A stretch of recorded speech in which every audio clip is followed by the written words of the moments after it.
Well, thank you. It's always fun for a planner to be sitting between two attorneys.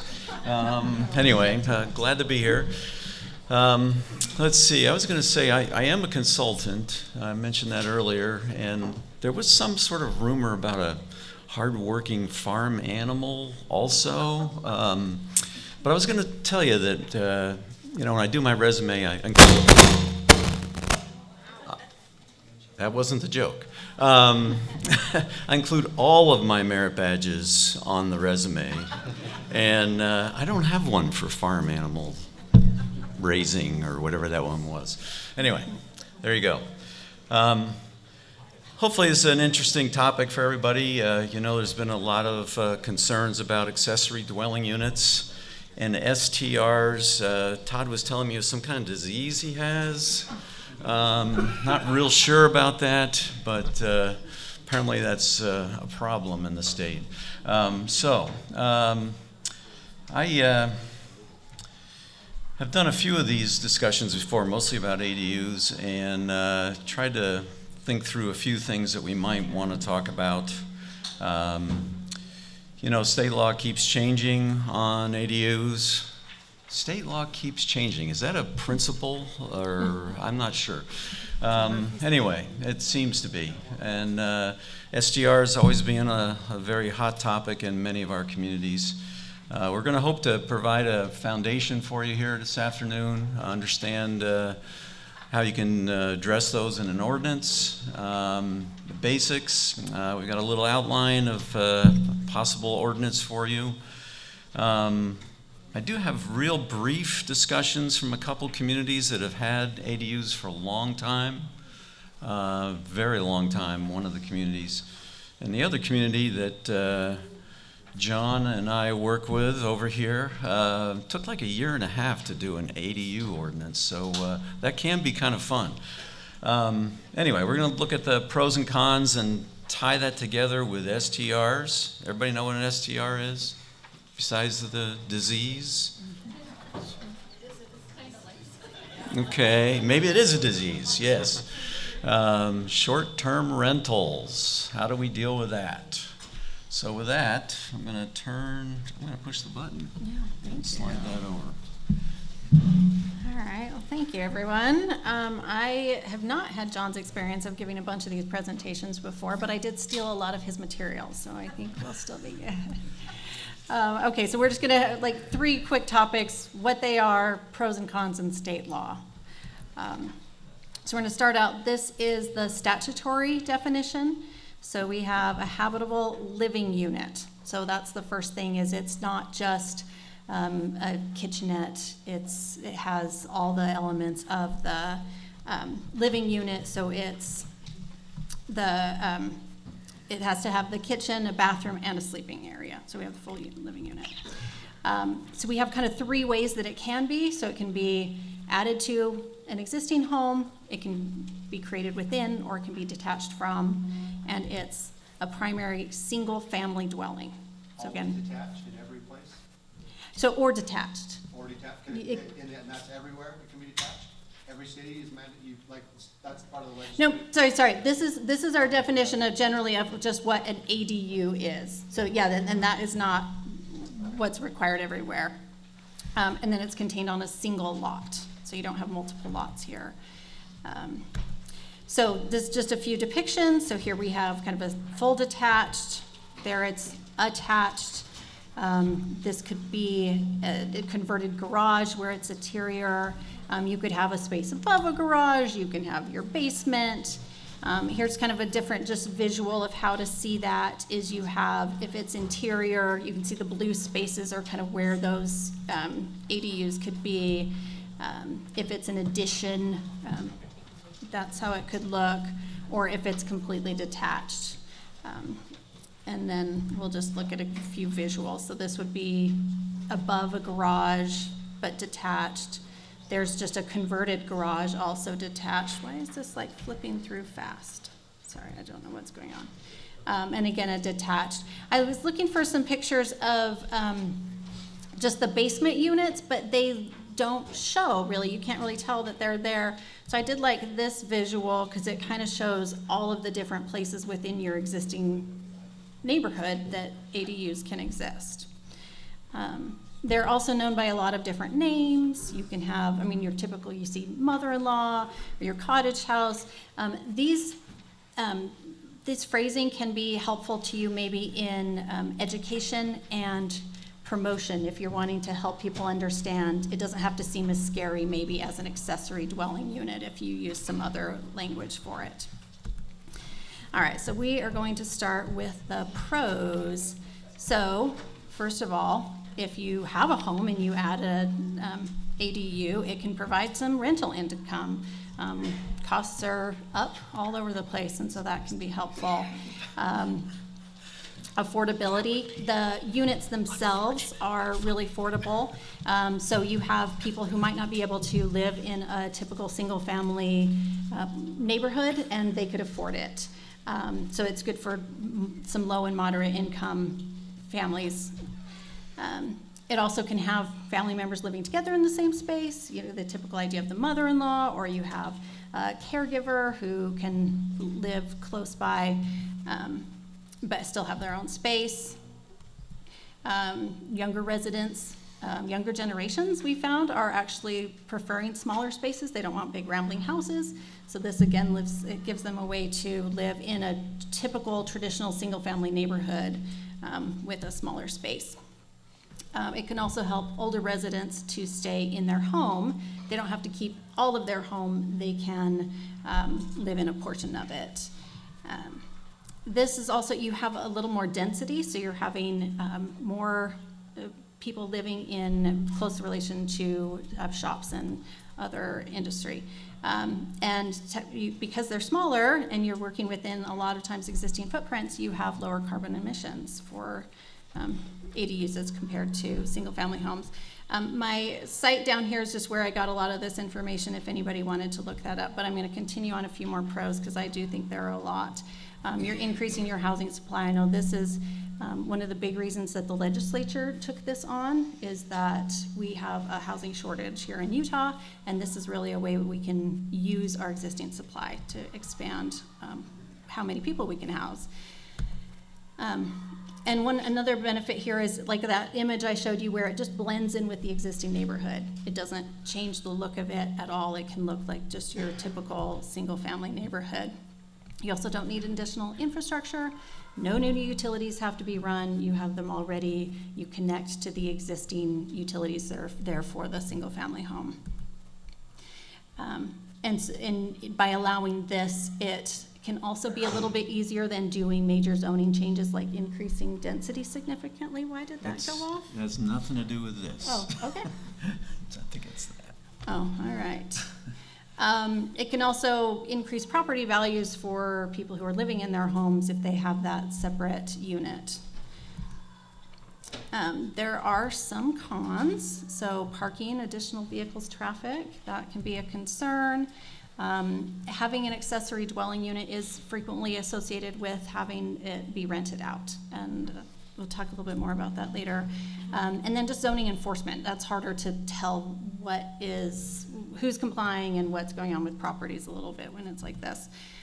So that'll lead us to this survey that was done in, I think it's 2020, about 84 different cities responded about what was a concern for their towns, and the number one was making sure that occupancy complies, or that the owner occupies one of the units, because they want to make sure you're having the single-family home occupied by the owner, and then the rental or the ADU can be rented, but having that enforcement is really difficult, which led to the second one, which is code enforcement was their next concern. Parking is another big concern. NIMBYism, just that people hear this and don't want it, and you guys are all very familiar with that, I'm sure. Again, building code compliance. So this isn't like code enforcement in the terms of your zoning ordinances, but making sure that the units themselves are safe and comply with the building code. So those were kind of the biggest issues that people were concerned about. So now we're going to get into state law. So you asked before about the detached issue. What's addressed in state law is really about internal ADUs. So here's our general rule, is that you have to allow one, so you don't have to allow a bunch, you just have to allow one internal, you don't have to allow detached, and it has to be to a detached dwelling. So if you have an existing duplex or fourplex or townhomes, any of that, you don't have to allow an ADU in those circumstances. And the zoning itself is already primarily for residential use, so you don't have to allow them in other zones. So there are circumstances where you can entirely prohibit them. We kind of touched on a few of these just in that definition. So if it's not primarily for residential use, you can limit it. So all commercial districts, certain mixed-use districts, agricultural districts where you might allow residential, but it's not the primary purpose. A primary dwelling that already contains one, because you only have to allow one. You don't have to allow more than that. Attached homes, you don't have to allow it on detached garages, because that's considered detached. Mobile homes, you don't have to allow it there. And then there are a few exceptions. The language here in the statute is terrible. And it is open for many interpretations, and I'm kind of telling you what I think they meant, which is not what they said. So the geographically cover, so you can prevent it, you can say no to an ADU in a district that covers less than 25% than the total area zoned primarily for residential use. So when I read this language, I say, in my city, I have 1,000 acres, and this zoning district, my, say, just typical single-family zoning district covers 20% of the area of my whole town. Oh, great, I get to prohibit resident or ADUs in this district. I'm pretty sure that's not what they meant. Geographically covers 67% or less if you're in a university town, essentially, which are you can think of all the big ones. I think Snow College does meet this requirement. And this is a little bit weird too, where they say allowing it to, when you can prohibit the creation here under these districts, you can't make existing ADUs illegal, so they aren't against the code, but you can say no new ADUs here. Again, weird statutory language here. There's also an exception if you can say no if they have failing septic tanks, or if they're on really small lots. You can say no ADUs at all. Okay, so that's where we can prohibit it. Now here, what can we regulate about it? And we can say that you have to use just one utility meter, no separate utility meters. You can require that it look like the rest of the house, that it not look like a separate unit. You can add one additional on-site parking space, not street parking. You can say it has to have. There are a couple of exceptions here, are really narrowing. So if your requirement for whatever house this is already has 4 parking spaces or more, you cannot have more than that. And then you can require replacing parking spaces if they convert a garage. So if it's a 2-car garage, they convert it. You can say, no, you have to give us 2 more off-street parking spaces. And then kind of related to the rental aspect, you can require a license if they're going to rent their ADU. And you can also prohibit short-term rentals in an ADU. You can require, and this relates to rental again, that the owner has to occupy the home to be able to have the ADU and rent it out. There are a couple things that the statute provide for to help you enforce this. There actually are a couple of pretty big sticks. So you actually end up getting a lien against the property if you follow this procedure. So first you send a notice to the owner that would say you violated one of the requirements or restrictions that you have in your ordinance. If the owner then responds to that notice and requests this, and your notice would say you can request it, then you would hold a hearing regarding the violation. If they don't fix it, there are 2 different time periods depending on the nature of the violation. If they don't fix it, you give them written notice again that says, hey, we're going to place a lien on your house. And then you get to record the lien in the county records. You would have to establish this amount of the violation in your ordinance, but you could go up to $100 a day for each day it continues after that cure period. So that can add up pretty quickly, and again, just give you a big stick, because people don't want to upset their lenders, really, is what's going to get them there. So on when you file the notice in the land records, you can also, this is one other way to kind of enforce your ordinance, is if you have issued either a building permit in connection with them constructing the ADU, or if you have issued a license for them to rent the ADU, you can also file a notice in the land records that says, hey, this unit has an ADU on it. It can help you track things a little bit, and then it can also make sure that their lender's okay with it and that sort of thing. So that's the really quick, I went through that very quickly on the state law.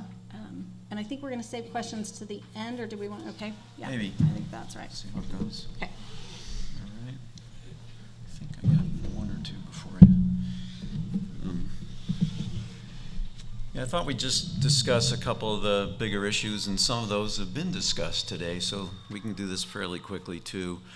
Obviously we have all this income versus housing costs. Keep talking about that, rising rates, rising housing prices.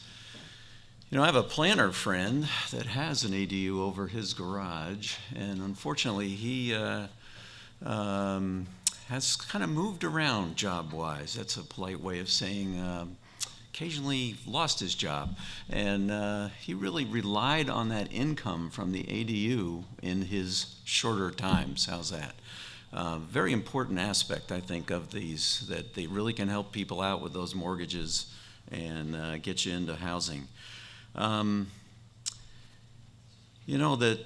the American dream thing, my generation, isn't that the baby boom and really old folks, that sort of group? We always wanted the big lot, the big house, all that kind of stuff. Of course, on the planner salary, you never quite got there. But nevertheless, I think that's really changing anyway, right? That we're just not seeing everybody say, I gotta have a house and a lot I could rent. Well, could I rent in somebody's basement or in that storage container nicely converted to an ADU in the backyard? The other thing we touched on today too is, I think this is Wilf, there is a conversation about whether or not single family zones are somewhat discriminatory and causing part of our problem with housing prices. I would argue they're income discriminatory, but that's about it. Nevertheless, that's happening. So this home ownership allowance or requirement that I personally have always been a big fan of for these, not quite sure that's going to hold over time, all right? So essentially what you're doing is allowing a duplex in a neighborhood. Just something to think about. And there are cities across this country that have just said that's enough. We're not doing the single family zones anymore. And we are allowing the duplexes, sometimes triplexes, sometimes fourplexes, all in the same kind of zone. So those are some of the big things happening out there. Something to think about. I took this from a couple of different ordinances, just some things to think about if you haven't done one yet, an ordinance yet, just some parts you might want to have in there. Work your way through the ownership question, okay? It is a big deal. On-site management's always a wonderful thing, right? But do you have to have that? I don't know. internal and external. Turns out that ends up being a fairly big decision too. Those internal ones, you have no decision to make about that. But for external, for a detached one, at least what we heard in Mill Creek was, man, what about the privacy that you're invading of all the neighbors in the back, you know?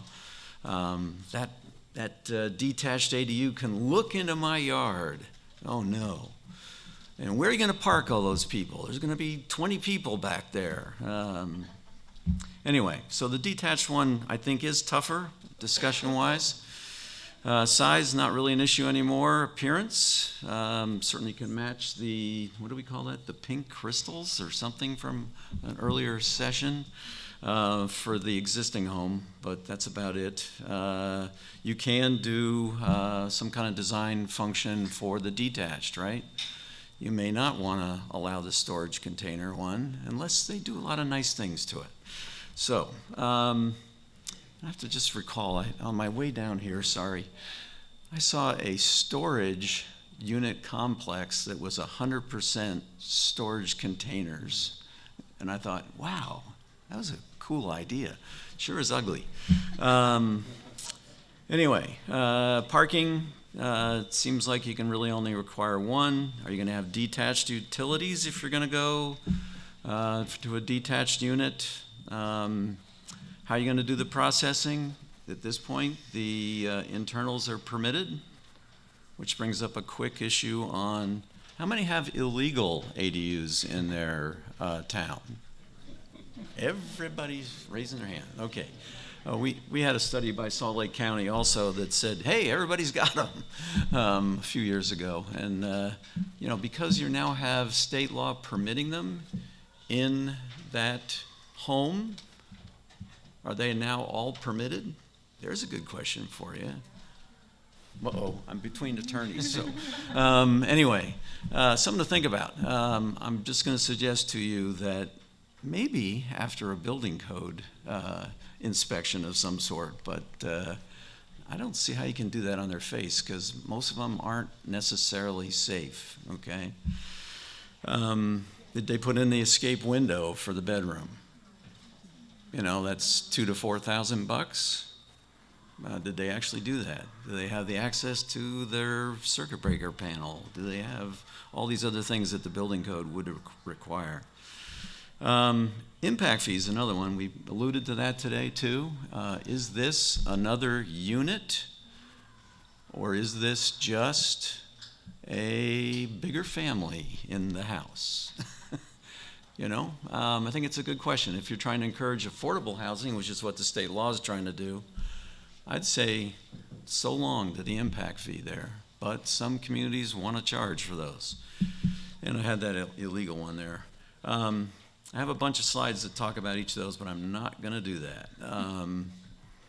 I always like showing you my favorite yurt as an illegal housing unit, but it's up in the mountains somewhere.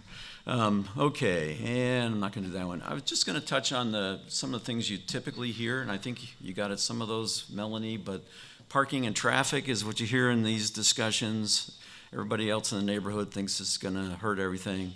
You're destroying our neighborhood character. What to do about rentals and STRs. I'm almost setting you up here. The permitting process, but that's really been taken away, except for the detached. Do you want to make those conditional or permitted use? If you've got a lot of standards for those in the backyard, why would you go through a conditional use hearing? What's the point? What else are you going to add to that? Just a thought. Anyway, noise and air quality and that whole thing about privacy. Mill Creek went to the point where they have translucent windows if you're close to the side yard, so you're not peering in. Okay, Mill Creek's got some really nice graphics. I'd suggest that with these. I'm not really going to talk about what Daniel Cardenas had to say, but in Pleasant Grove, they've had those forever, really, okay? So this is not like a new thing that's suddenly showing up. It's something that's been around, and their biggest concern was the owner-occupied stuff, okay? So I'm going to move that on. Oh, wait a minute. There we go. Let's tie that together with ADUs, STRs and ADUs and ABCs and whatever else acronym-wise we can think of.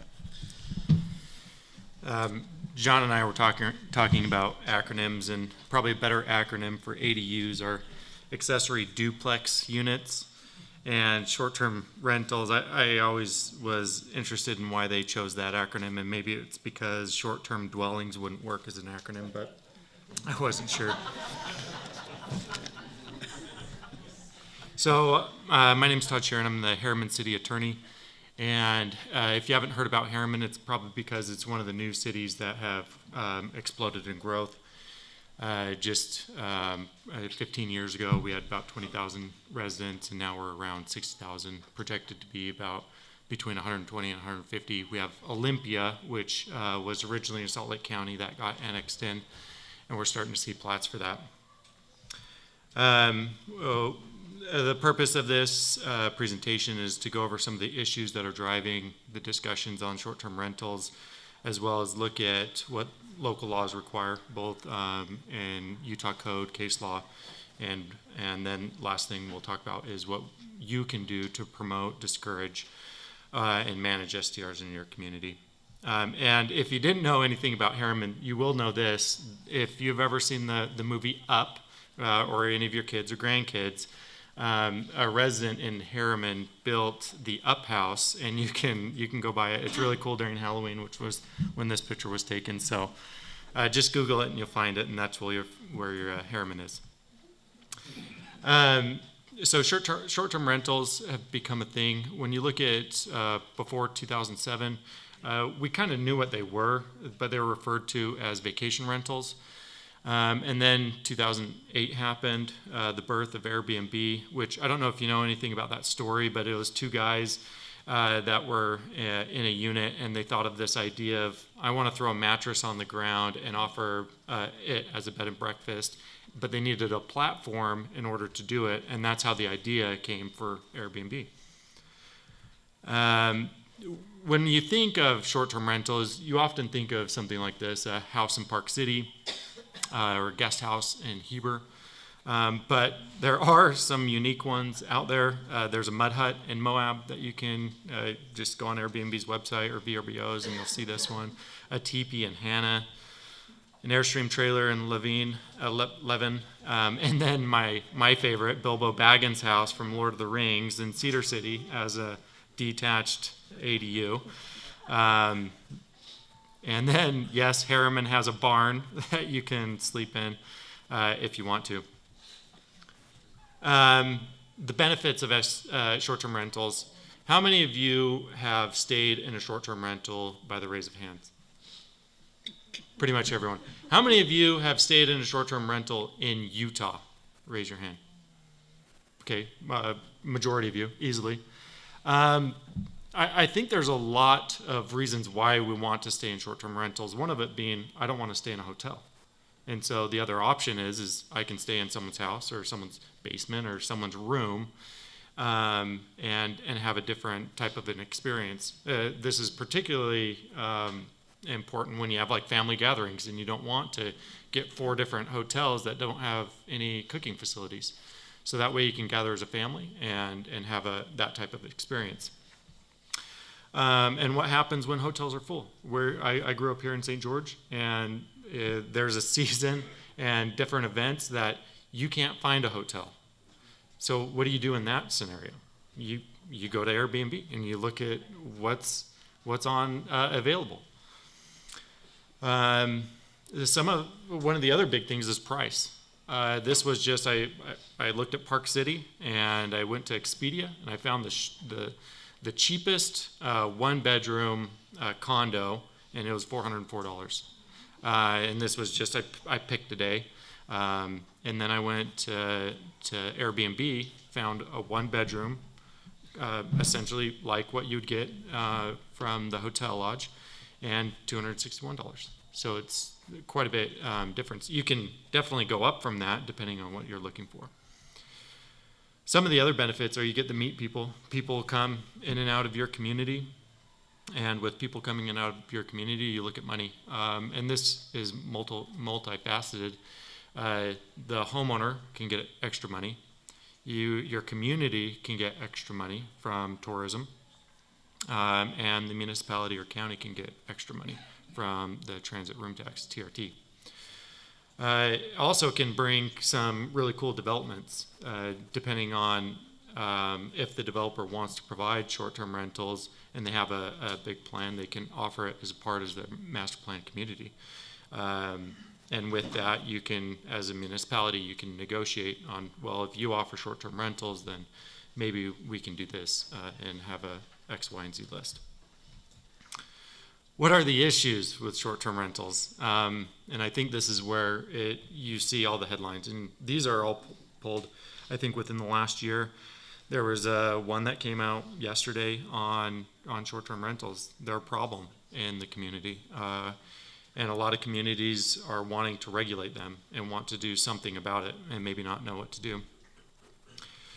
So you have that. The first argument is that it kind of destroys that neighborhood characteristic. Whereas I used to know my neighbor and I wanted to know my neighbor, but now it's a short-term rental where they're there for a couple days, a week, maybe a couple weeks at a time. You don't get to know them. There's also the complaint of nuisance, light, noise, parking, trash, and how do you deal with that? And then parking issues. If you do have that family gathering or supposed family gathering, maybe it's just a bachelor party and they rent out a house, and there's cars everywhere, there's people everywhere. That definitely happens. But probably most importantly, housing. Housing's the number one discussion right now. I reviewed a lot of studies on the housing argument, and the Garcia Lopez out of the Journal of Urban Economics stated, our main result implies that for the average neighborhood, Airbnb activity has increased rents by 1.9%, transaction prices by 4.6%, and posted prices by 3.7%. So it does increase the price, at least in this community. And I read probably a dozen articles where that was a pretty consistent finding. And then I read this article from AirDNA that reviewed all the articles, and they essentially found that it is true that it can affect housing, but it's most apparent in the touristy communities.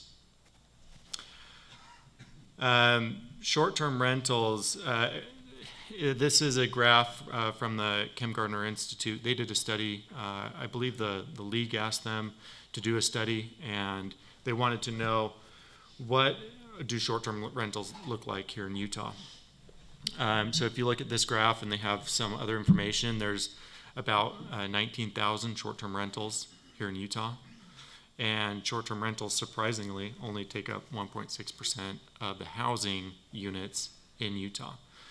And so these are total units in the county. And if you look at Summit County, they have 6,000 units.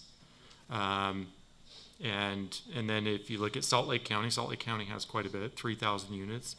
Washington County, and that's St. George, Washington City, Hurricane, 2,800 units. And then Grand County, Moab, another 1,000 units. Then they did a study of what that looks like compared to the housing stock. And this is kind of the more interesting graph in my opinion. So you look at Summit County, and the short-term rental market takes up 23.3% of the housing stock. In other words, 1 in 4 units in Summit County are short-term rentals. But then you look at Salt Lake County, which was the second highest on the list as far as the number of short-term rentals, and it's only 0.8% of the housing units in Salt Lake County. So the second graph really illustrates where short-term rentals are a problem. And so Summit County, Park City, Grand County, Moab, Rich County, Garden City, right by Bear Lake. And then you can start seeing Kane counties on that verge of it might become a problem and they might need to look at it. Now looking at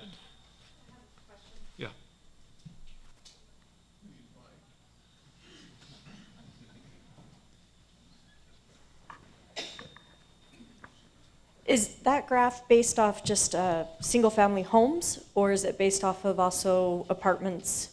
Because Kane County, for instance, doesn't have a lot of apartments, so when we get a lot of complaints about it's taking up the housing market, that's because our single-family homes are rentals, or could be rentals, but they're turning them into short-term Yeah, rentals. I think they looked at both types of units as a housing unit, and then as the, like a internal ADU being used as a short-term rental. Utah code is interesting. It doesn't have very much guidance on short-term rentals. It has a definition of it's a dwelling unit for less than 30 days. It also has this language that came about in 2017, I believe, that states that cities and counties cannot prohibit individuals from offering a short-term rental on a short-term rental website and punish an individual solely for the act of listing or offering short-term rental on a short-term rental website. This language is referred to as the not well language. And what this basically means is if I have a short-term rental and I put it on the website, the city can't prohibit me from offering that on the website, regardless of whether it's illegal. And then the city can't fine me or do anything about it solely based on that my listing being on the website. This has become a problem for cities because as it does have some language in there that a person cannot be punished solely for the purpose of putting it on the website. But then you get the defense argue, well, you can't use that as evidence at all. So there's been some issues on that. The only other regulation that I could find in Utah code is this weird one that cities may review an owner's rental agreement to verify compliance with the municipality's ordinance, and that's as it relates to short-term rentals. There have been quite a few bills. I'll just list the ones this past year, but for the past several years, there have been a number of bills proposed. This past year, HB 291, it was Musselman's bill. He wanted to clean up some of the language of what an STR is and what it is not. He also wanted to clean up the not well language, where it talks about advertisement and what cities can do about it.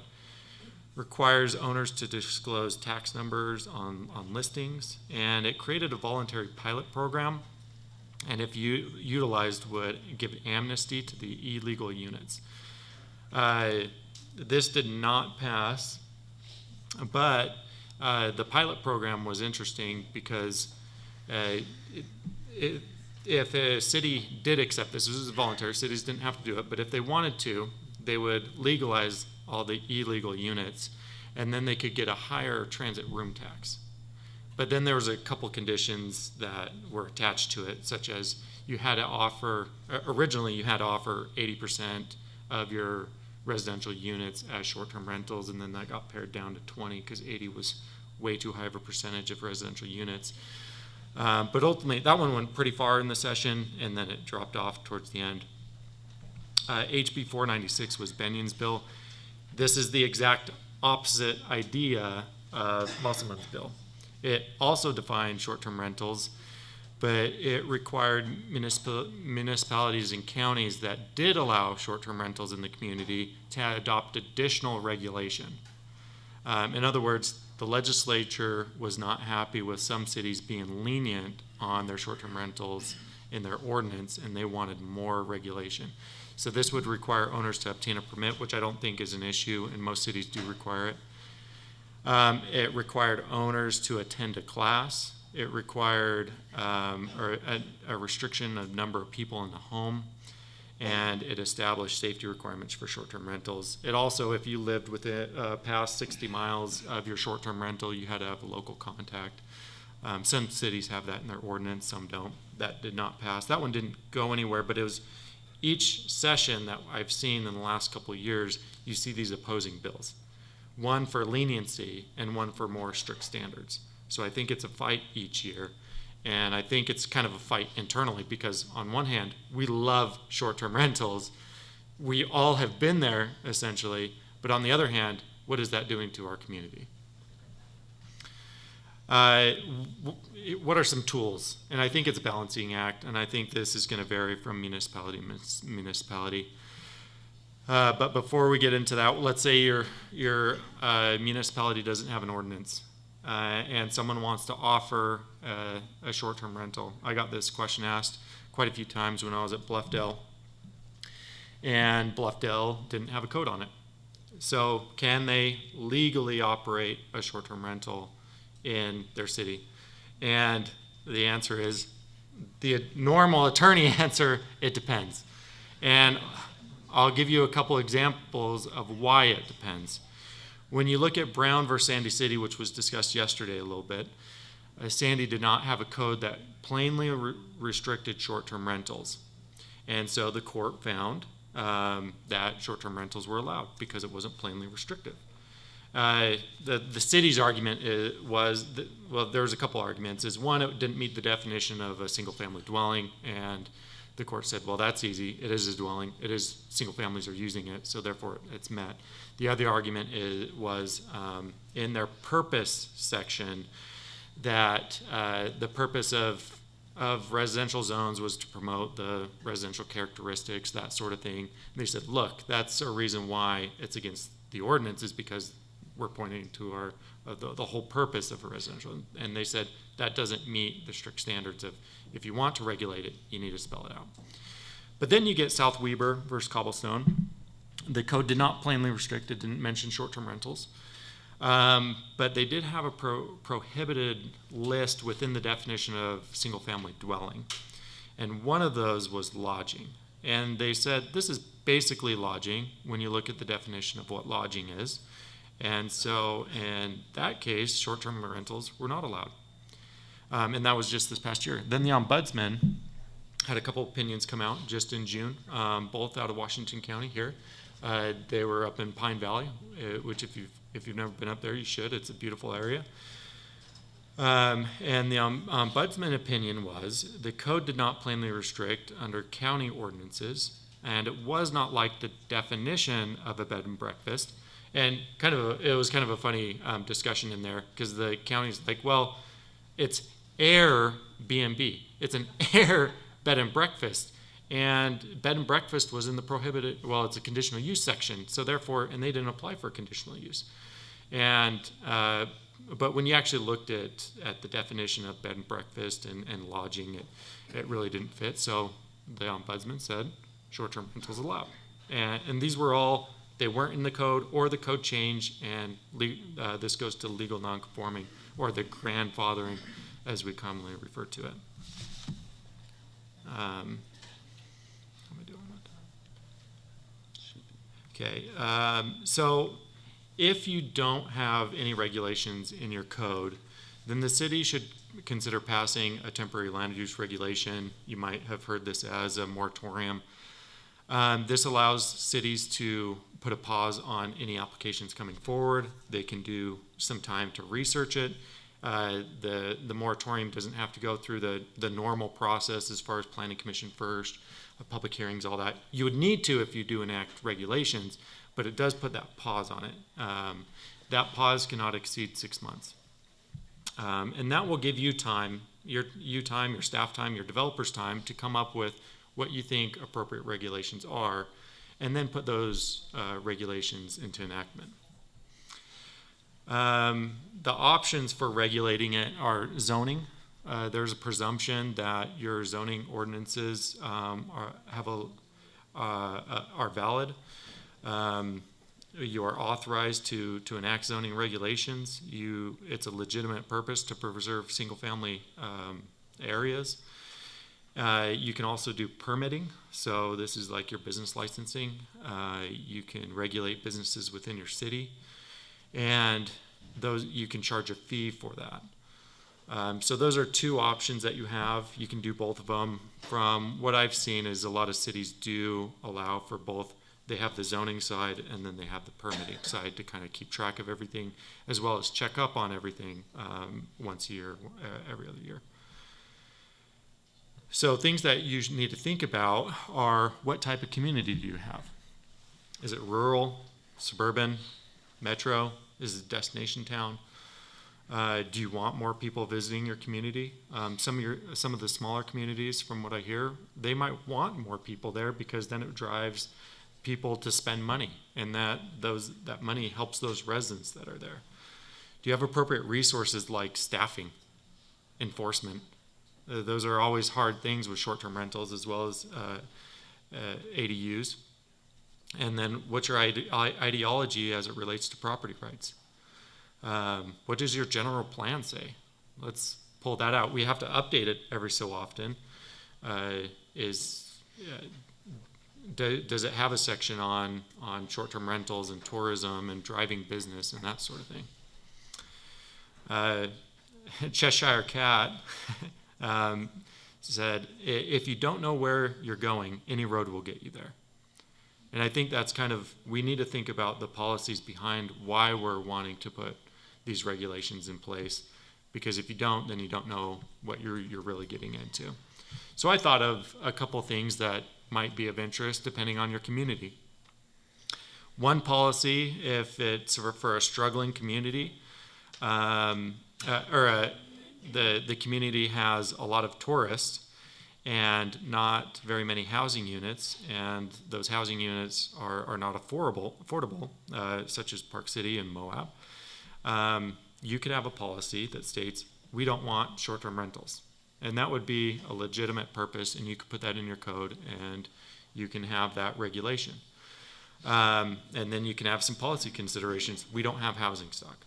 And then due to limited area growth, we can't put more units, so we need those units to go to people that actually live there. But what if your community is located near a popular attraction, but relies on visitors for spending money in the community? This would probably be where I live in Sandy, where you have a little and big Cottonwood Canyon with ski resorts. Sandy's a big city though, and so there is some people that visit there, but there's a lot of housing units. So you can have some policy considerations like the bullet points suggest. And then you can go from no regulations to, we'll have some regulations, but they're really strict. Or you can, I want some regulations and they're a little less strict, or you can just allow short-term rentals. And maybe those are, if you just want to allow for short-term rentals. I looked at Cedar City's code, and they just said, we think short-term rentals are compatible with residential uses, and they're allowed in all residential zones. They have a business licensing aspect, and I think there's some regulations in their code, but they're kind of welcoming to that. If you do create regulations, you need to have definitions. Those two cases that I just talked about earlier and the ombudsman opinions all hinged on the definitions. You need to have clear definitions of what a short-term rental is and what it is not. And both bills this past year wanted to try to fix that from a legislative standpoint. But you and your city or town or county can enact your own regulation on what a short-term rental is and what it is not. So you can have the standard definition, short-term rentals are only permitted dwelling that is rented for less than 31 days. Short-term rentals are not hotels, motels, bed and breakfasts. And you can point out those have a different regulation and they need to follow this other regulation process. Define what a dwelling is and what it is not. Do you want mud huts and teepees? And I've heard of people having real just tents in their backyard and people staying in them. Does that classify as a dwelling? You need to kind of tease those scenarios out and then figure out whether you want them or don't want them. Location. Do you want them in all your zones? No zones, some zones. Washington City has an overlay zone. Do you want it as a conditional use, a special use permit? There are so many options from the zoning standpoint that you can utilize. Do you want to allow them in external ADUs, internal ADUs? Do you want to limit the number of short-term rentals in the neighborhood? In my city, Sandy, they have looked at every neighborhood in the city and categorized it, and they said we only want one short-term rental for every 100 housing units. So in my neighborhood, there are 11 short-term rentals that are permitted under the code. and then it's kind of a first come, first served basis. By doing that, they limit the number of short-term rentals so it doesn't go crazy. It's probably fair. I think theirs is fairly restrictive, but it's a pretty good mechanism on I want a cap, and I don't want to deal with it behind the cap.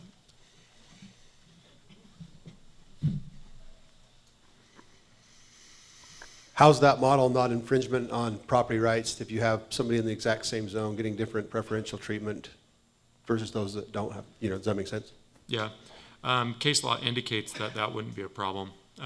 In the Sandy v. Brown case, or maybe it was the Cobblestone case, they said you could essentially do that. You can limit that. There's a legitimate purpose in doing that. And the first come, first serve is not a new idea in zoning. So I don't think it would be an issue in my opinion. Do you want to have exceptions for development? And this was kind of the Washington City. You had to have so many acres and you could apply for this overlay zone. And it's basically not for existing city areas, it's for new development. And we want to incentivize developers to come up with this idea and offer short-term rentals. We don't want to burden the old neighborhoods because they don't like them. But if someone comes into it and they know there's short-term rentals allowed, then they might not complain as much as I think what they're getting at.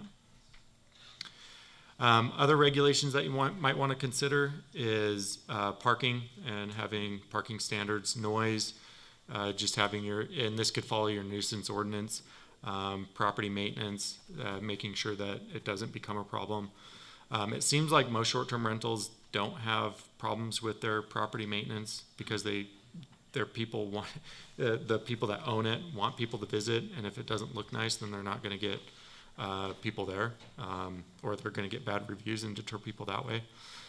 You could limit the number of people. This goes to Benion's bill, so many people per room, and then add 4, I think is what she was stating, and then cap it at 16. You could do that.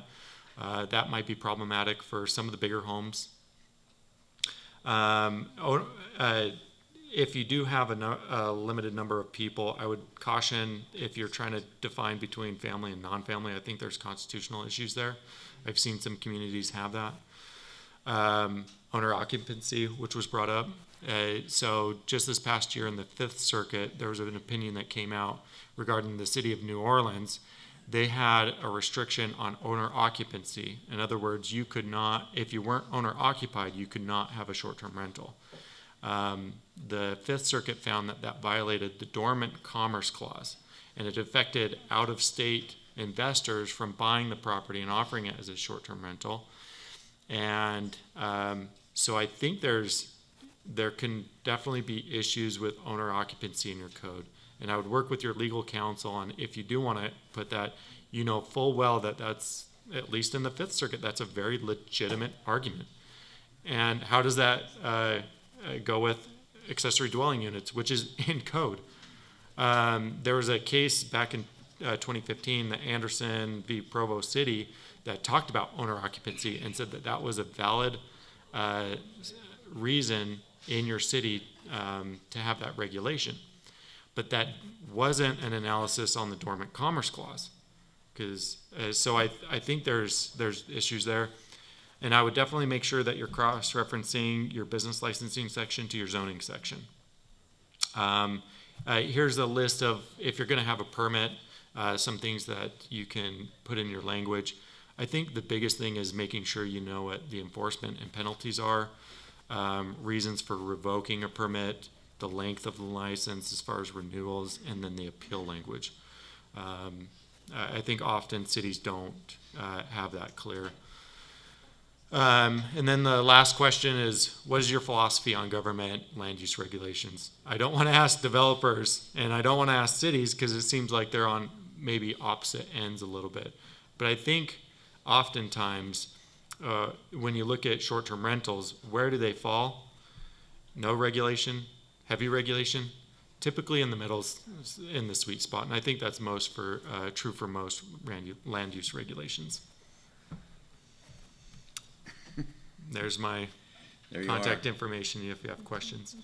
So we're up for questions. We have a couple minutes left, maybe two. Oop, there we go. Now, there's copies of this available also, right? Yes, yep. So you'll have that. Other general questions? Yep. I think you referenced in your presentation. John, you referenced in your presentation that it's now a non-issue about the size of the internal ADU. Can you expand on that? I don't know why that's a non-issue now. Well, whoever wants to answer that, but just generally speaking, there were a lot of communities that were, wow. It seemed a little smoother than that. A lot of communities that were saying you could only have 500 square feet, or you can only have X percentage of your house. And I believe the legislature said, no, they can have the whole basement if they want. Internal. Externals, yes, you can still mess around with size on that. For now. This year.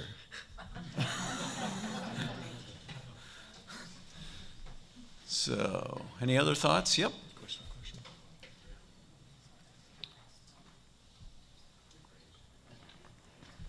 Melanie, on internal accessory dwelling units, I'm dealing with some issues in Saratoga Springs right now, and in that particular city, they have not tried to comply with the current state code, but they've got provisions that say essentially, if you're going to try to do a short-term rent or an accessory dwelling unit, even if it's a 30-day or more lease, so internal accessory dwelling unit, you have to get written approval from a certain percentage of lot owners in your subdivision to allow that. And I said flat out, there's just no way that that's a valid requirement.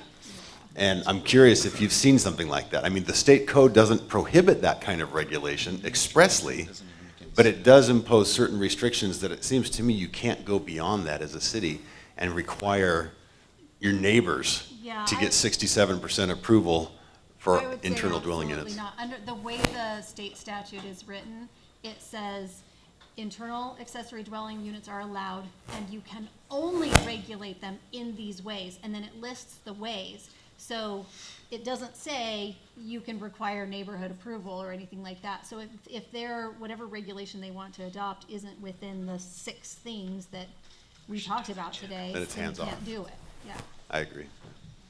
Just let's make sure the general thought kind of gets covered there too, that, you know, if this is an administrative thing, it's not legislative, so you're not voting on anything, right? And normally we don't ask people to vote on even legislative stuff, right? So to me, that might have been something we did 25 years ago, but not anymore. And I wanted to make one comment on the size thing. The statute actually says expressly that you cannot regulate the size of the internal accessory dwelling unit in relation to the primary dwelling. So that's, by statute, that's why the size isn't an issue anymore. You can't do it. Just real quick on Paxton's, even though it was geared towards ADUs, I've seen that regulation in some cities on short-term rentals. And I think it's just bad policy to try to get your neighbors to approve of it, because what if you really get along with your neighbors as opposed to someone else who doesn't get along with your neighbors? We're putting property rights in the hands of your neighbors, and it's just bad policy. Thank you to our panel. We'll go ahead and visit with the panel afterwards, and we'll keep right on schedule. By the way, this again is our effort. You saw what good advice you received on these 2 topics in these papers. So there's a great list of pros and cons checks and considerations in writing an ordinance related to these issues. That's the kind of thing that Housing and Community Development is funding through the Utah Land Use Institute, and we hope it's helpful. Thanks to the panel.